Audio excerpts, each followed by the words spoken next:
Hello students, welcome back to my YouTube channel SR study centre में आपका स्वागत है। दोस्तों, इस वीडियो में हम आपके लिए लाए हैं अणु भार कैसे निकालें विथ ट्रिक। क्या होता है कि मोस्टली स्टूडेंट हायर क्लास में पहुंच जाते हैं, जैसे कक्षा 12 कक्षा 11 में पहुंच जाते हैं और उनमें जो है आपको बहुत ही तकलीफ़ होती है कि अणु भार नहीं निकाल पाते हैं। ये आपका बेसिक केमिस्ट्री चल रहा है। Ranka sir basic chemistry bye Ranka sir के नाम से एक प्लेलिस्ट बना दी है मैंने, उसमें देख लीजिए। और स्पोकन क्लास के जितनी भी क्लासेस हैं उसकी भी मैंने एक प्लेलिस्ट बना दी है स्पोकन क्लास के नाम से, जाके देख लीजिए। नहीं तो लिंक उसका मैं आपको डिस्क्रिप्शन में दे दूँगा, ठीक है। तो क्या है, इस वीडियो में हम आपके लिए लाए हैं अणु भार कैसे निकालें। अणु भार कैसे निकाला जाता है, पिछले क्लास में हमने आपको ये बताया कि रासायनिक सूत्र जो है आपको वेरी इंपॉर्टेंट याद रखने चाहिए। जो भी रासायनिक सूत्र हमने आपको बताए उनको रट लेना है, समझकर रटना है, कुछ भी करना है बट याद होना चाहिए आपको, because it is very important, ठीक है। चलिए स्टार्ट करते हैं देरी ना करते हुए। और कल का आज जो रिजल्ट आ रहा है आप लोगों का, आई होप कि मोस्टली स्टूडेंटों का रिजल्ट अच्छा गया होगा, ठीक है। जैसे जिसने अपनी तैयारी की है वैसा ही उसको फल मिला है, ठीक है। कोई भी छात्र निराश ना हो कि मेरे नंबर कम आए हैं। चलिए स्टार्ट करते हैं। देखिए, सबसे पहला जो है हमारा NaCl। कल की वीडियो में हमने आपको ये बताया था कि जितने भी इम्पोर्टेंट सूत्र हैं ये सब वही है। आज हम ये बताएंगे कि इनका अणु भार कैसे निकाला जाता है, ठीक है। अणु भार निकालने के लिए आपको एक चीज़ आना चाहिए, परमाणु भार। परमाणु भार याद होना चाहिए, ठीक है। अगर परमाणु भार याद है तो निकाल लेंगे। परमाणु क्रमांक का लगभग में दुगना होता है परमाणु भार, ठीक। परमाणु भार, परमाणु भार कहते किसे, किसी नाभिक के किसी परमाणु के नाभिक में उपस्थित प्रोटॉन तथा न्यूट्रॉन का योग, वही होता है परमाणु भार। देखिए, सबसे पहले NaCl। इसमें आप देखिए तत्व कहे हैं, इसमें एक Na है एक Cl है। Na मतलब सोडियम और Cl मतलब क्लोरीन। तो सबसे पहले देखते हैं कि सोडियम का परमाणु भार कितना होता है। तो सोडियम का परमाणु भार कितना होता है, 23 प्लस किया। क्लोरीन का कितना होता है, 35.5 होता है, 35.5। जब आप इसे ऐड करेंगे तो 58.5 आएगा। ये निकल आया इसका अणु भार। वेरी इजी है, समझ में आया। बहुत ही आसान तरीके से मैंने आपको बताया है। क्या करना है, पहले किसी भी अणु को पकड़िए और उसमें तत्व ढूंढिए कितने तत्व हैं, और उन तत्वों का आपको परमाणु भार याद होना चाहिए। जैसे दूसरा देखिए, जल H2O, H है और ऑक्सीजन, यानी कि हाइड्रोजन और ऑक्सीजन है। तो हाइड्रोजन का परमाणु भार आपको पता है कितना होता है, 1। और परमाणु कितने जुड़े हैं, 2। तो उसमें इंटू, जितने भी जुड़े होते हैं उनको इंटू कीजिए, बाकी प्लस करते जाइए। तो परमाणु भार कितना होता है, 1, और 1 में कितने जुड़े हैं, 2, इसलिए हमने इंटू में 2 कर दिया। प्लस ऑक्सीजन का परमाणु क्रमांक 8 होता है और 8 दूनी 16, यानी कि परमाणु भार कितना होगा, 16। तो 2 एकम 2 प्लस 16 बराबर कितना आया, 18, यानी कि जल जो है 18 ग्राम का होता है। समझ में आया, समझ में आ रहा है ना। बहुत ही इजी तरीके से मैं बता रहा हूँ कि कैसे परमाणु भार निकालेंगे। आणविक द्रव्यमान बोलो या अणु भार बोलो, कोई बात नहीं। तीसरा देखते हैं NaOH, कास्टिक सोडा, जिसे कास्टिक सोडा बोलते हैं, सोडियम हाइड्रोक्साइड नाम है इसका। तो इसमें देखना है, सबसे पहले Na यानी कि एक सोडियम है, एक ऑक्सीजन है, एक हाइड्रोजन है। देख लेते हैं। सोडियम का परमाणु भार 23 प्लस ऑक्सीजन का 16 प्लस और हाइड्रोजन का 1। तो इनको सबको जोड़ो तो 24 और 6 30 और 10 40, इनका सबका योग करोगे तो 40 आएगा। यानी कि कास्टिक सोडा का अणु भार कितना होता है, 40 होता है। समझ में आ रहा है, इंपॉर्टेंट है सबके लिए। अमोनिया NH3 अमोनिया, इसमें नाइट्रोजन है और 3 हाइड्रोजन है। तो नाइट्रोजन का परमाणु क्रमांक कितना होता है, 7, और इसका भार कितना होगा, 7 दूनी 14 प्लस हाइड्रोजन का कितना होता है 1, लेकिन 1 के साथ कितने जुड़े हैं 3, इसलिए मल्टीप्लाई कर देते हैं। तो 14 तो 14 ही रहेगा और 3 ही कम 3 ही रहेगा, यानी कि कितना आया 17। यानी कि अमोनिया कितनी है, अमोनिया का जो अणुभार है वो कितना है 17 है। ठीक है, समझ में आया। अब देखिए पांचवा HCl नाइट्रिक अम्ल, तो हाइड्रोजन का कितना होता है 1, 35.5 क्लोरीन का, तो इसे जोड़ेंगे तो 36.5 आ जाएगा। वेरी इजी है, समझ में आ रहा है। इतने मैंने आपको बता दिए। ऐसा ही करके सभी यौगिकों का जो है अणुभार निकाल सकते हो ऐसे करके, बट आपको परमाणु भार याद होना चाहिए। देखिए अब थोड़ा लंबा लेते हैं, जैसे कि छठा नंबर है ग्लूकोज, जिसे हमने बताया था कल अंगूर का रस कहते हैं। तो इसका निकालते हैं, इसका थोड़ा बड़ा है, कैसे निकलेगा। कार्बन, कार्बन का परमाणु भार कितना होता है 12, और 12 में कितने जुड़े हैं 6, तो 6 को मल्टीप्लाई कर दो, प्लस लगा दो। अब आया हाइड्रोजन, हाइड्रोजन का परमाणु भार कितना होता है 1, और इससे कितने जुड़े हैं 12, तो 12 को मल्टीप्लाई कर दो, समझते रहे ना, प्लस लगाओ। ऑक्सीजन, ऑक्सीजन का परमाणु भार 16, और 16 में कितने जुड़े हैं 6, ऐसे। अब क्या करेंगे, सबने मल्टीप्लाई कर लेंगे।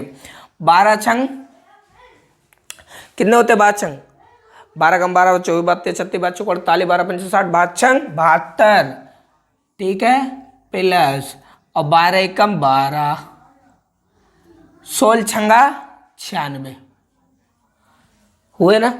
अब जोड़ो इन्हें, कितना हुआ, सबको जोड़ लो, 72 12 96, तो 2 4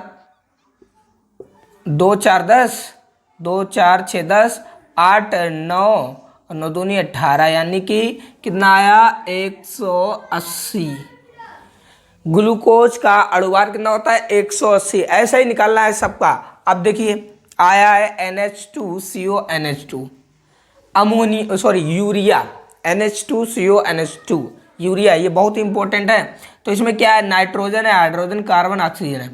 तो नाइट्रोजन का कितना होता है 14, प्लस हाइड्रोजन का 1, लेकिन 1 से 2 हाइड्रोजन जुड़े हुए हैं तो मल्टीप्लाई 2, प्लस कार्बन का 12, प्लस ऑक्सीजन का 16, ठीक है। फिर कौन है, नाइट्रोजन का 14, प्लस हाइड्रोजन का 1, बट उनसे 2 जुड़े हुए हैं। तो सिंपल से हल करते हैं, 14 को 14 रखो, 2 एकम 2, प्लस 12 प्लस 16 और प्लस 14 प्लस 2 एकम 2।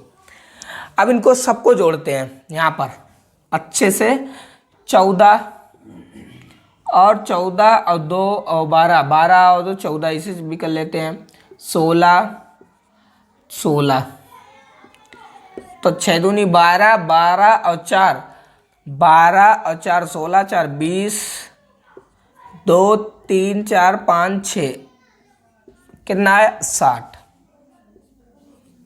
यानी कि यूरिया का अणुभार निकल आया 60 होता है। कितना होता है 60। बात समझ में आई।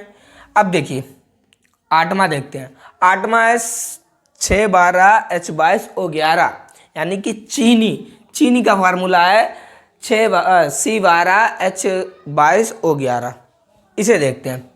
देखिए कार्बन का आपको पता है कि 12 होता है और 12 इनसे जुड़े हुए हैं तो 12 × 12 प्लस हाइड्रोजन का 1 होता है और उनसे जुड़े हैं 22, प्लस ऑक्सीजन का होता है 16 और उनसे जुड़े हैं 11, ठीक है। अब देखिए 12 में 12 का गुणा करेंगे तो 144 आएगा और 12 में 1 का 22 में 1 का गुणा करेंगे तो 22 आएगा, ठीक है। अब 16 का 11 में गुणा करेंगे तो शायद 176 आएगा। कर लेते हैं, यहाँ पर कर लेते हैं 16 में 11, 6 कम 6 1 एकम 1, 6 कम 6 1 एकम 176 आएगा, ठीक है। अब इनको जोड़ लेते हैं 144 176 22, तो 6 2 12 1 5 7 4 11 1 12 12 और 2 14 के 2 हासिल 1, यानी कि आपका जो है चीनी का अणुभार आएगा 342। समझ में आ रहा है। इसी तरह से अब जितने भी आपको यौगिक मिलेंगे एग्जाम में पूछा जाता है कि अणुभार निकालना पूछा जाता है, ठीक है। तो आपको आना चाहिए, वेरी इंपॉर्टेंट, ये केमिस्ट्री का बेसिक है। इसलिए मैं आपको कोई भी क्लास की अभी केमिस्ट्री नहीं पढ़ा रहा हूँ, बिकॉज आपके जो बेस है वो बहुत ही कमज़ोर है। उसी को मैं आपके बेस को जो मैं मजबूत करा दूंगा, तभी आपको जो है क्लासेस दूंगा, ठीक है। इसलिए सबसे पहले आपको क्या करना है, बेस मजबूत करना है। प्लेलिस्ट बनी है, जाके पूरा देखना। पीरियोडिक टेबल के बारे में हमने बताया, पीरियोडिक टेबल कैसे याद की जाती है, परमाणु क्रमांक कैसे ज्ञात किए जाते हैं, सब चीज़ बताइए अच्छे से, आपको सिर्फ देखना है, ठीक है। चलिए नाउ देखते हैं कार्बन डाइऑक्साइड। कार्बन का 12 प्लस ऑक्सीजन का 16 और इसमें 2, तो 12 को 12 रहने दो, 16 दूनी 32 और इन्हें जोड़ोगे तो 2 4 और 1 44, कितना आएगा 44। कार्बन डाइऑक्साइड का अणुभार कितना होता है, 44 होता है। देखते हैं 10वां सल्फ्यूरिक अम्ल। सल्फ्यूरिक अम्ल H2SO4 कैसे निकालेंगे, H2 यानी कि हाइड्रोजन का 1 और इससे जुड़े हैं 2, प्लस करो।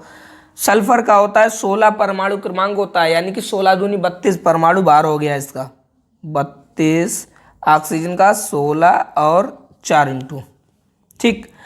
अब क्या करेंगे, 2 प्लस 32 को 32 से ही करेंगे और 16 का पड़ा आता है, 16 एकम 16, 16 दूनी 32, 16 तीन 48, 16 चक्कू 64, 16 चक्कू 64 आया। अब इनको जोड़ लीजिए, ठीक। कैसे जोड़ेंगे, यहाँ पर ऐसे लिख लेते हैं, अच्छे से समझ में आएगा आपको। 2 4 2 6 2 8 और 1 98, यानी कि सल्फ्यूरिक अम्ल का कितना आएगा 98। समझ में आ रहा है ना अच्छे से। इसी प्रकार से आप जितने भी यौगिक आपको मिलेंगे सबका निकाल पाओगे, वेरी इजी है। बट आपको क्या याद होना चाहिए, परमाणु भार। परमाणु भार के लिए भी मैं आपके लिए जल्दी वीडियो लाऊंगा, ठीक है, डोंट वेरी। अब देखिए 11 कैल्शियम कार्बोनेट, जिसे हम खड़िया के नाम से जानते हैं, चूना पत्थर के नाम से जानते हैं और संगमरमर के नाम से जानते हैं, वो है कैल्शियम कार्बोनेट। इसका निकाल के देखते हैं। तो कैल्शियम का कितना होता है, कैल्शियम का परमाणु क्रमांक 20, तो परमाणु भार दुगना करो 40, कितना होगा 40 प्लस कार्बन का 12, ऑक्सीजन का 16 प्लस इंटू 3, तो 40 को 40 ही रहने दो, 12 को 12 ही रहने दो और 16 48। अब इनको जोड़ लो। कहाँ पर जोड़ेंगे, यहीं पर जोड़ेंगे। कितना है 40 12 48, तो 10 5 6 और 6 और 4 10, ठीक है। मैं आपको बहुत ही सिंपल सी बात बता रहा हूँ, छोटे बच्चे के जैसे आपको जोड़ घटाना उड़ावा करके दिखा रहा हूँ, ताकि आपको अच्छा लगे, अच्छे से सीख पाओ, इसलिए, ठीक है। 12 मैथेन, जिसे मार्स गैस कहते हैं। तो मैथेन का तो सिंपल है, कार्बन है और हाइड्रोजन है, तो कार्बन कितना होता है 12 और हाइड्रोजन का 1, और हाइड्रोजन से कितने जुड़े हैं 4, तो 4 एकम 4 प्लस 12 कितना हो गया 16, बस वेरी इजी, ठीक है। चलिए 13 देखते हैं एथेनॉल, जिसे एथिल अल्कोहल के नाम से जानते हैं, एथेनॉल। इसमें क्या है, कुछ नहीं है, कार्बन है, हाइड्रोजन, ऑक्सीजन, कार्बन। तो कार्बन का 12 होता है, हमको पता है, और 12 से कितने जुड़े हैं 2, तो इंटू 2 कर दो। अब आया हाइड्रोजन, हाइड्रोजन का होता है 1 और इससे जुड़े हैं 5, इंटू 5 कर दो। फिर प्लस करो, 16 है ऑक्सीजन और हाइड्रोजन 1। सिंपल सी बात है, 12 दूनी 24 प्लस 5 एकम 5 प्लस 16, तो 16 और 1। तो अगर हम जोड़ेंगे तो 16 1 17 और 17 5 21 और 21 और 24 जोड़ लो, कितने होते 21 और 24 कितने होते हैं 45, कितने होते हैं 45। तो ये लो एथेनॉल, यानी कि एथिल अल्कोहल का अणुभार जो है निकल कर आ गया है 45। लास्ट 14 लास्ट, ये क्या है, फिनॉल है, C6H5OH। ये फिनॉल का सूत्र है, ध्यान रखना, C6H5OH। तो इसका निकाल के देखते हैं। 12 के साथ कितने जुड़े हैं 6, कार्बन का परमाणु भार 12 होता है और इससे जुड़े हैं 6, प्लस हाइड्रोजन 1 और इससे जुड़े हैं 5, तो इंटू में 5 कर दो, प्लस ऑक्सीजन का 16, हाइड्रोजन का 1, ठीक है। तो 12 छंग 72,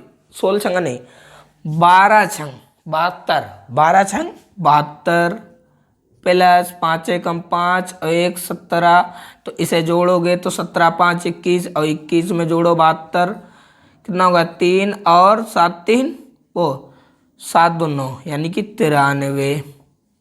तो फिनॉल का भी परमाणु भार निकल आया। तो देखा आपने, सबसे वेरी इजी है, बहुत ही आसान तरीके से निकालना आपको आ गया। केवल आपको परमाणु भार याद होना चाहिए। आप किसी भी यौगिक का अणु भार जो है आसान तरीके से निकाल सकते हो। ठीक है, तो कैसी लगी वीडियो? अच्छी लगी? वीडियो अच्छी लगी है तो लाइक करें, चैनल पर नए हैं तो सब्सक्राइब जरूर कर लें, ताकि रोज आने वाली जो अपडेट है ताकि आपको मिलती रहे। ठीक है, मिलते हैं किसी नेक्स्ट